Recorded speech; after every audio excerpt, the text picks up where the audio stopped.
Patuloy na nagbibigay serbisyo. Pag-asa at saya. GMA Regional TV. Kapuso ng bawat Pilipino.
Ito ang GMA Regional TV, One Mindanao.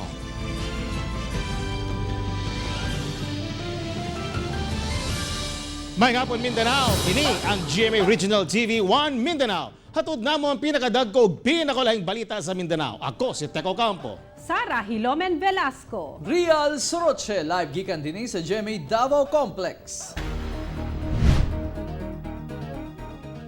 Butuan City Hall isirado una karong adlaw alang sa disinfection sa tanang opisina nini. Ani ang dugang detalye. Gianunsyo sa lokal nga kagamhanan sa Butuan City nga sirado una karong adlaw ang ilang buhatan. Magpahigayon og disinfection ang Butuan LGU hinungdan nga suspendido una ang tanang transaksyon ug trabaho sa City Hall.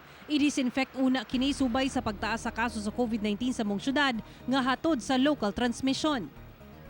Balik na ang operasyon sa City Hall ug mga adlaw apan istrikto nang ipatuman sa mga empleyado ang pagsuot og personal protective equipment. Base sa tala sa Butuan City Public Information Office, mao kini mga barangay nga dunay natala nga local transmission. Barangay Bonbon, Diego Silang nga usa ka healthcare worker, Doongan, Dulag, Fort Poyohon, Holy Redeemer, Libertad nga usa sab ka healthcare worker, Limaha, Ongyu, San Ignacio, San Vicente nga duha ka healthcare workers, Taligaman nga healthcare worker usab, Tandang Sora, Villa Cananga, Barangay Baan Kilometer 3 ug Barangay Pagatpatan. Hugot na sab nga ipatuman sa katawhan ang pagsuot og face mask ug face shields aron malikayan ang pagkuyana pa sa COVID-19 sa maong syudad. Ako si Sara Hilomen Velasco para sa One Mindanao. Usa ka mobile app ang gilusad sa Cagayan de Oro City LGU alang sa mas paspas ug mas luwas nga pag-fill out sa contact tracing form sa COVID-19. Dugang detalye sa report ni Cyril Chavez. Gilusad sa Cagayan de Oro City LGU ang Higala app. Tumong niini aron maminusan ang human contact nga posibleng hinungdan sa transmission sa COVID-19. Ang maong app o website mamahimong substitute sa physical nga pag-fill out sa mga contact tracing forms o health declaration forms nga requirements una makasulod sa mga establishmento sa syudad.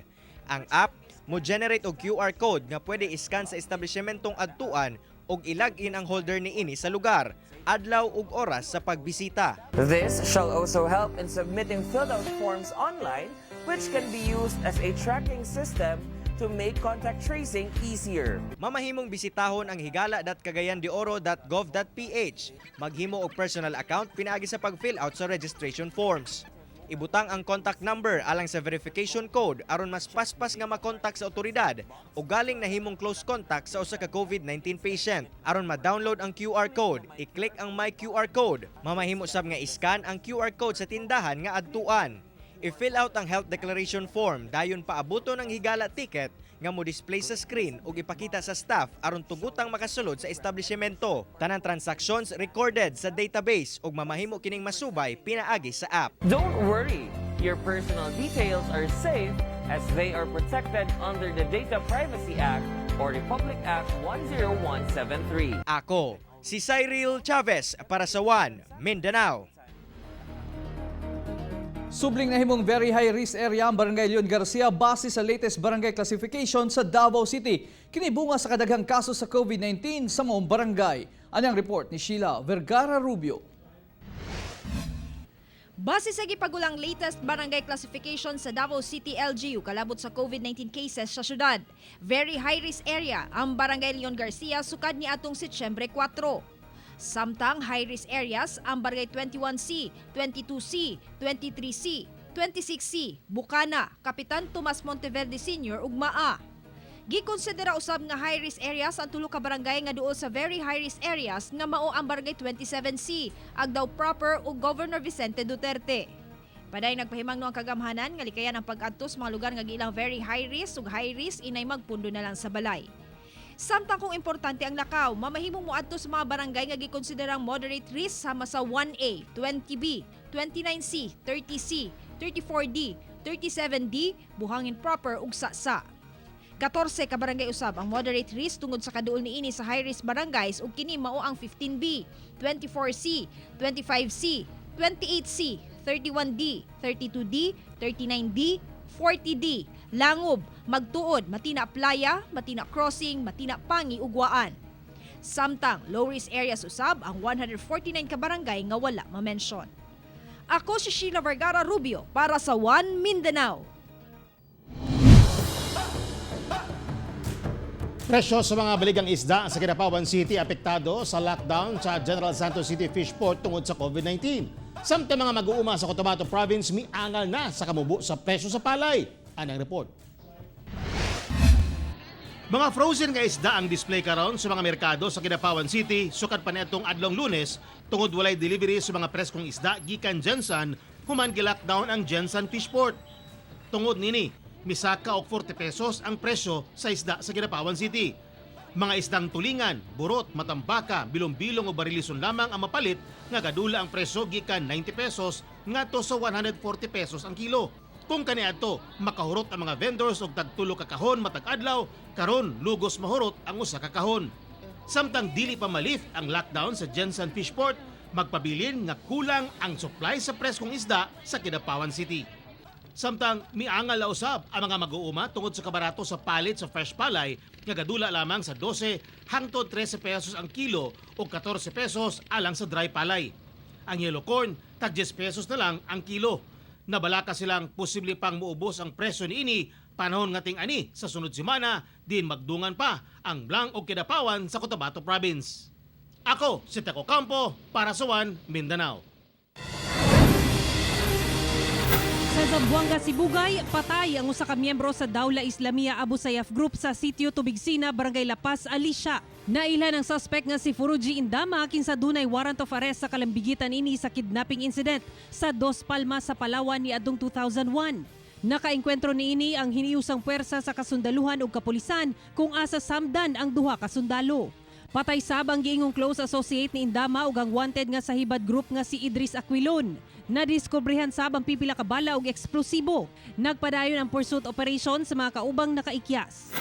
Sa Matanog, Maguindanao, patay ang top 4 most wanted person nga si Itek Dumran Kukoy atol sa operasyon sa CIDG Barm ug Marine Battalion. Samdan sab ang kaubanan sa suspect nga si Makasilang Abdul Hasis ug arestado sila si Manan Makarimbang ug Tinggo Makasalong. I-serve unta ang warrant of arrest sa mga suspect apan nakigpinusilay kuno kini ug mibalos ang otoridad hangtod mi-surrender ang mga suspect. Apan dihang gibiyahe na padulong Cotabato City, nangilog kuno og pusil si Kokoy, hinungdan nga napusilan patay kini.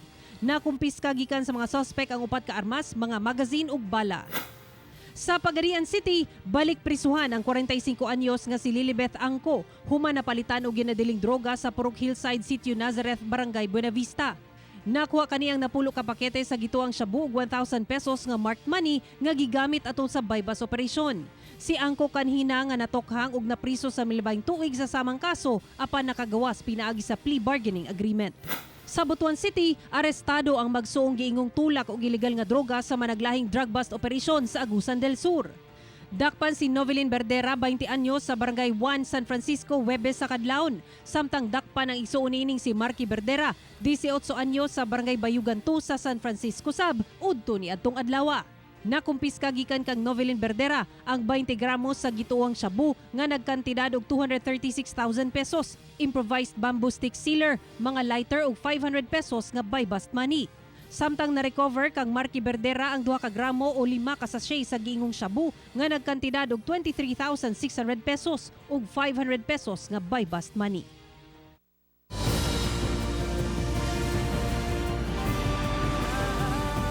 Ito ang GMA Regional TV, One Mindanao.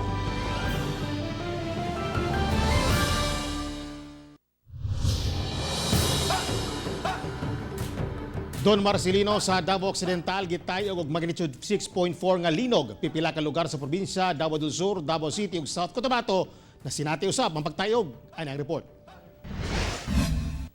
Alas 11:23 Domingo sa gabi, nakuhaan sa CCTV kining pagtayog sa mga gamit sa usa ka balay sa Davao City. Nakuhaan usab ni Rafi Yu ang pagliok siyang mga suga sulod silang balay. Lakip ang tubig sa aquarium, daw giuyog. Sa Makilala, Cotabato, daling migawa sa mga bakwit silang temporary shelters diyang gitayog na usab ang ilang lugar kagabi. Biktima na sila sa linog ni atong nakalabing tuig. Nagpabilin pa ang 365 ka mga pamilya sa evacuation center humang gideklarang no-build zone ang ilang gipuy-an kaniadto. Gisirado usab ang City Hall sa General Santos City alang sa buhatong damage assessment.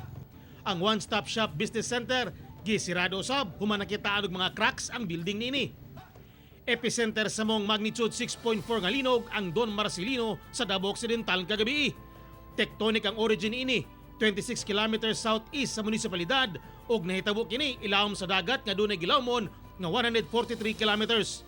Nabati ang intensity 5 sa General Santos City ug Mati City, intensity 4 sa Davao City, Magsaysay, Davao del Sur ug Coronadal City ug intensity 3 sa KIDAPAWAN City.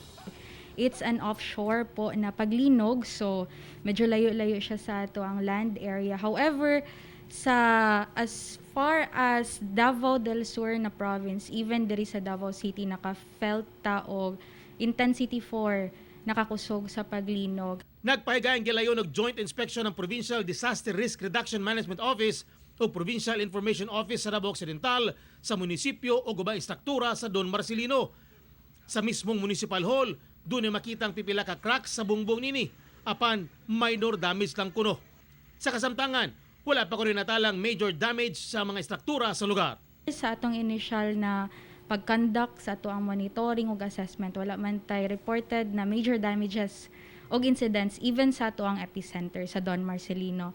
Kauban si Joe Pascual sa kamera. Ako si Teco Campo para sa One Mindanao. Tungod sa linog kagabi, nadelatar na usab ang search and retrieval operation alang sa mga natabunan sa nahugmak nga tunnel sa Santo Tomas, Davao del Norte. Ani report ni John D. Esteban. Wala pa gihapon makita ang lawas sa upat ka giingong treasure hunter nga natabunan sa nahugmak nga tunnel sa barangay Kinamayan, Santo Tomas, Davao del Norte. Karon ang ikawalong adlaw sa search and retrieval operation. Nakalutan sa responders ang portal sa tunnel nga dunay gilawmong 20 feet nga gituuhang paingon sa area kung asa nahugno ang timber nga gitagakan sa upat. Apan kagabi nahunong na pud ang operasyon kay nikalit og tayog ang kusog nga linog. Ang resulta midahili na pud ang yuta ug natabunan na usab ang portal. Busag ikalutan na usab ug balik aron dili matabunan ang entrada sa maong portal. Dili para mo matantiya gyud ang definite nga time kay karon padaan girekon para mo dito na pod gidalan og kamera dito sa baba para i-assess na po namo ang sitwasyon balik. Then, amo na po na karong i-lay down with sa ato ang management team. Then magbuhat og another na po siguro nga sistema o estratehiya sa nakita ano karon after sa labi na sa kagabi nga naitayo og naitabo. Buntag hangtod gabi na ang pagpahigayon sa operasyon aron dali nang makita ang upat ka treasure hunters. Ako si John D. Esteban para sa One Mindanao. Laumang tuig na magsugod ang konstruksyon sa Davao Samal Bridge. At ibalik si John D. Esteban. Base sa gipasang timetable sa Department of Public Works and Highways kang Samal Island Mayor Al David Uy, Enero sa 2021 ipahigayon ang groundbreaking sa Davao Samal Bridge Project. First quarter sabsunod tuig masugdan ang konstruksyon sa tulay. Una mahuman ang September ning tuiga, dapat matapos na ang data gathering aron masugdan na dayon ang bidding. So they have until the end of September pati kanino kaning sa bidding of documents mao ni ang timetable for procurement. 2021 hopefully by January mag-groundbreaking ta. Ang construction niya from January of 2021 to the fourth quarter of 2024. Daan ang ipasalig ni DPWH Secretary Mark Villar nga taliwala sa pandemya, magpadayon gihapon ang pagtukod sa tulay nga dugay ng ginahulat sa publiko. Sumala sa mayor nga sa karon nagapahigayon na og soil sampling sa luna kung asa matukod ang tumoy sa bridge sa may Arcastillo ug daang Maharlika Junction sa Davao City area samtang sa may Limaw ug Kaliklik sa Samal area. Karon soil survey sila. Kay siyempre nabalita ba ya dati sa MGB na ang Samal daghan og sinkhole. So mao ni ginatan-aw nila. Kauban si Mel Colmenares sa kamera, ako si John D. Esteban para sa One Mindanao. Mga malapason sa quarantine protocols na dakpan sa Cagayan de Oro City. Si Cyril Chavez sa dugang Detalye Live. Cyril. Yes, Tek, pipila ka mga Cagayanon ang nadakpan sa otoridad human nga nasapon nga nag-inom sa pampublikong lugar bisan pa man nga gibawal pa kini. Sa operasyon nga gihimo sa Regulatory Compliance Board uban ang kapulisan sa PS4 Carmen, ilahang nadakpan ang 7 ka lalaki nga nag-inom sa usa ka establishmento sa Barangay Bayabas bisan pa man nga gibawal kini subay sa executive order sa lokal nga kagamanan. Busa giisyuhan og ordinance violation receipt ang mga lalaki. Lakip na sab ang tag-iya sa tindahan tungod sa kalapasan niini. Namatikdan sab sa kapulisan nga walay business permit ang patigayon, busa dugang silot kini alang kaniya. Gani diha gyud ang delikado sa mga gimnanan, mga restaurant kay waon man gid ang face mask. Mawala lugar ang protection nga basic nga face mask. Mo ang diha ang delikado sa posibleng transmission tabok-tabok sa virus. Samtang way puas ang paglibot sa otoridad aron masiguro nga nasunod ang mga guidelines nga gilatag sa IATF. Busa niadtong miaging adlaw usa ka video okay bar sa Barangay Kauswagan ang gipahimangnuan sa otoridad nga undangon ang ilang pag-operate sanglit subay sa IATF Resolution number 56 nga gipagawas niadtong Hulyo 16. Ginadili gihapon ang pag-abli sa mga susamang patigayon sanglit posible kining tinubdan sa local transmission. Gibadlong sab sa RCB ang tag-iya sa usa ka stall sa Barangay Bulwa human nga nakalapas na kini sa curfew hours nga ginapatuman sa syudad. Panalitan dunay usa ka patigayon nga compliance, medyo compliant, pero paghawa nato na nawala ang compliance. So kinahanglan continuing gyud asa ang compliance. Kay paulagi nga ang importante nga mahibuan gyud, maklaro nga anong mo comply kita. Ang eksakto nga rason ang importante. Tek, hangyo sa otoridad nga dili na matud pa kinahanglan nga paabuton sila nga musita pa ug mas maayo matud pa nga kinasing-kasing ang pagsunod sa mga measures nga ginapatuman sanglit para kini sa kaayuhan sa tanan. Tek. Daghang salamat, Cyril Chavez. Usa ka balay na sunog sa Shrine Hills, Matina, Davao City. Naabtan pa sa One Mindanao nga nagdilaab ang usa ka balay sa may Shrine Hills, Matina, Davao City pasado alas 10 kaganayang buntag. Nagtirabangay una ang mga silingan aron mapalong ang kalayo. Pag-abot sa kabumbiruhan, paspas nga napalong ang kalayo, pipila ka makabtangan sulod sa balay na danyos. Sumala sa tag-iya niini, iyang ginaparenovate ang iyang balay diyang samtang nag-welding ang ilang trabahante na tagakan og baga ang usa ka foam hinungdan nga nasunog kini og paspas nga bidako ang kalayo. Wala yun ay nasamdan sa insidente. Nag-welding. Then, ang flux ng nahulog sa tuluganan, doon nag-spark na.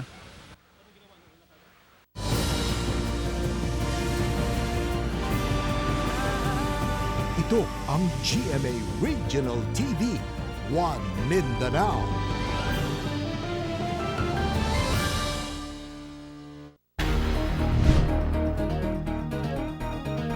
Magtukod og dugang COVID facility ang dakbayan sa Davao. Atong sayron ang detalye nini sa live report ni Sheila Vergara Rubio. Sheila. Real ang mong dugang COVID facility magsilbi gihapon nga holding area sa mga air passenger nga moabot sa Davao City kinsa mapailawom sa swab test. Nagpahigay og inspeksyon ang Davao City Tourism Operations Office, City Engineers Office ug Department of Public Works and Highways 11 sa 10th City sa Davao International Airport. Kini aron ma-assess ang COVID facility nga ginapahulayan sa mga napailawom og swab test nga mga air passenger nga miabot sa Davao City. Sa pagkakaron, adunay 600 nga bed capacity ang 10th City 1 and 2 ug sa Old Airport. Gilaro nga magdugang og pasilidad, sagnit kulang kini sa kadaghang pasahero nga nagaabot. Problem natin is yung medyo natatagalan kami sa disinfection. So we're trying to find ways kung paano mapapabilis yon without compromising of course yung safety nung mga pasahero. Mialokar karon ang Davao City LG og 100 million pesos aron makadugang og COVID facility tapad lang sa 10th City. Prefab container van kini nga makaakomodar og 400 ka tawo.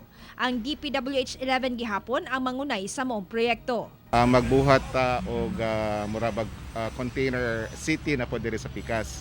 So it will be composed of 200 prefab container vans na duna na yung mga amenities such as beds, lavatory, comfort room o air-conditioned na po siya.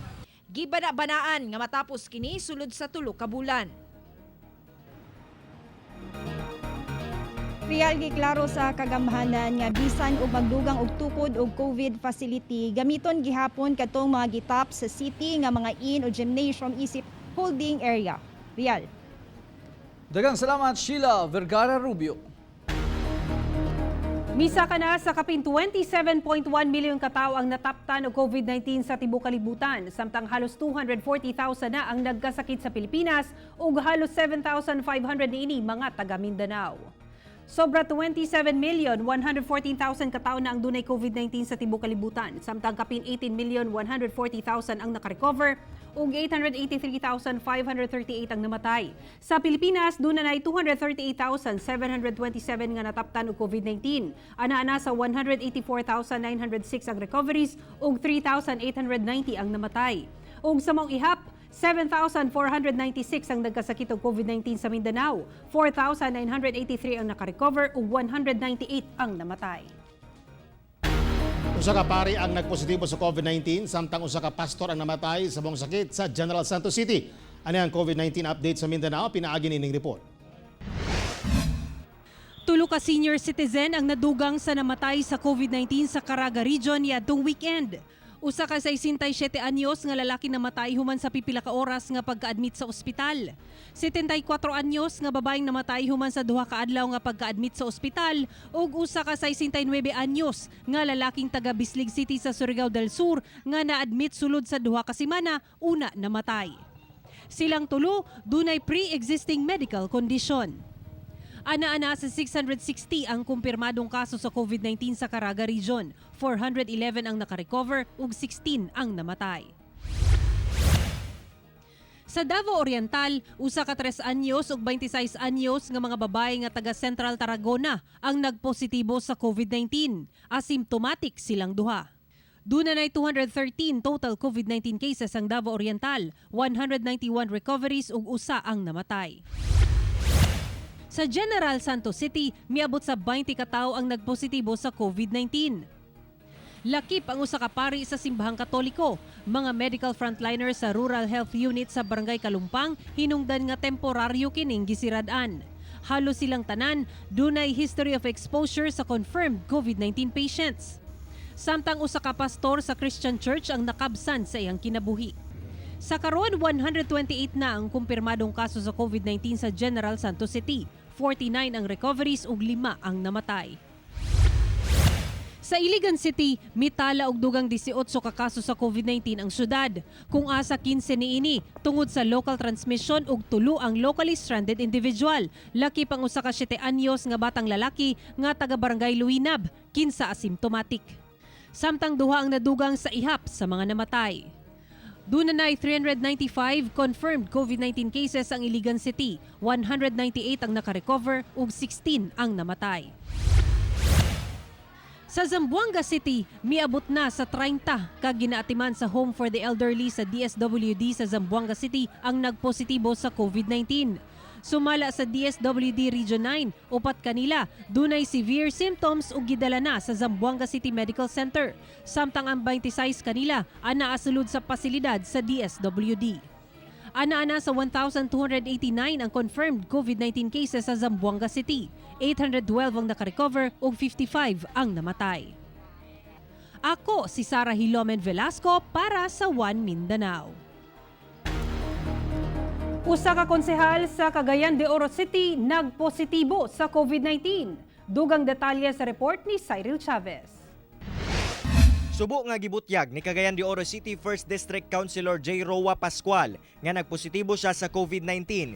Kinihuman nga migawas na ang resulta sa iyahang swab test. Sumala niya, nakasinati siya og kalintura, ubo ug kalibanga, rason nga nagpailawom siya sa RT-PCR test sa COVID-19. Dili na matud pa niya mahinumduman kung asa siya posibleng natakdan sa maong sakit. Sanglit taod-taod gayud siya nagagawa sa ilahang panimalay, ilabi pa nga inig maghatag og hinabang ngadto sa mga barangay ug mga frontliners.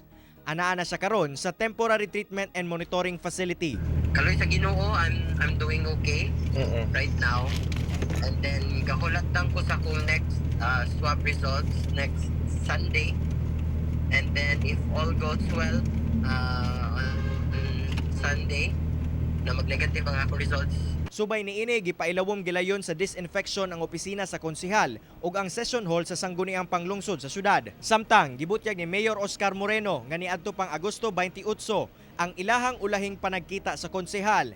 Busa subay sa rekomendasyon sa City Health Office, dili na siya kinahanglang iswab test sanglit low risk lang ang iyang exposure. It's just a matter of hopefully 1 week or so mag-negative na siya. Maling Ginoo, no? Pero gina ko siya nga mura na nag-retreat. Mura na nag-retreat sa ako kay siya sige na siya kampo, no? Nang hinaot ang LGU nga maayo na ang konsehal sa daling panahon. Kauban si James Yap sa kamera. Ako, si Cyril Chavez para sa One Mindanao. Mitanyag og 2.1 million pesos reward money ang banay og mga higala sa Chinese businesswoman nga gipatay sa Davao City. Ania ang detalye. Mao kini sila Hana Faye Makarimbang ug Amrex Makarimbang. Kinsa gipangita karon sa otoridad human migula sa investigasyon nga sila ang suspect sa mangilngig nga pagpatay kang Zhu Linigen, usa ka Chinese businesswoman kinsa gikawatan pa og 1 million pesos. Gipasakaan og reklamo ang duha ka personahe in violation sa robbery with homicide. Mikabat na sa 2.1 million pesos ang gitanyag sa kabanay o mga higala sa biktima nga reward money sa kung si kinsa man ang makatudlo sa mga suspect. Napasakahan og kasong robbery with homicide ang mga suspect. Inaawhag ang nato ang mga katawhan kung kinsa man ang naay idea o naay impormasyon, mamahimo lang nga mo kontak sa mga numero nga ginapakalat na mo karon. Alang sa dunay impormasyon sa gikahimutangan sa mga suspect, dali kining itawag sa 0917-131-5333 o 285-0911. Ako, si Rial Soroche para sa One Mindanao. Dakpa ng kapitan sa Barangay 10A, Davao City nga nagsabong sikop sa mga personahe sa San Pedro Police Station si Barangay Kapitan Mark Cayetano o galaeng 28 ka mga tao atol sa gilusan nga anti-illegal gambling operation kagahapon sa hapon. Nagip sa nadakpan ang barangay kagawad nga si Romeo Mamuntayo. Natlan matud pa ang mga dinakpan nga nagsabong sulod mismo sa farm ni Barangay Kapitan Cayetano. Na-recover silang posisyon ang duwa ka panabong nga manok nga dunay mga bulang ug kwarta nga nakatidad og 247,734 pesos ug laing 33 pa ka bulang. Gikatakdang pasakaan og kasong pagsupak sa PD 449 ug RA 11332 subay sa Section 4 ilawom sa Executive Order 47-A sa lokal nga panggamhanan sa Davao City. Sa Surigao City, nahulikam ang pagsikwat sa kawatan sa usa ka nakaparadang motorsiklo. Sa kuha sa CCTV, makita ang usa ka wa mahiling lalaki nga naglakaw sa kalsada sa Barangay San Sabang. Ug sa diyang naispatan ni ang motor nga iya ni Miguel Raya nga nakapark sa gawa sa balay sa iyang inahan, nakita sab sa suspect nga duna pa isusi nga nakagabit. Busa dali kining gipaandar dayon gisibat. Human sa halos 2 ka semana na-recover ang motorsiklo nga giabandona na sa usa ka dalan sa syudad. Sumala sa otoridad, tungod sa mga quarantine checkpoint, posibleng nalisdan ng suspect nga ipuslit sa laing lugar ang kinawat nga motor, busa iya na lang kining giabandona.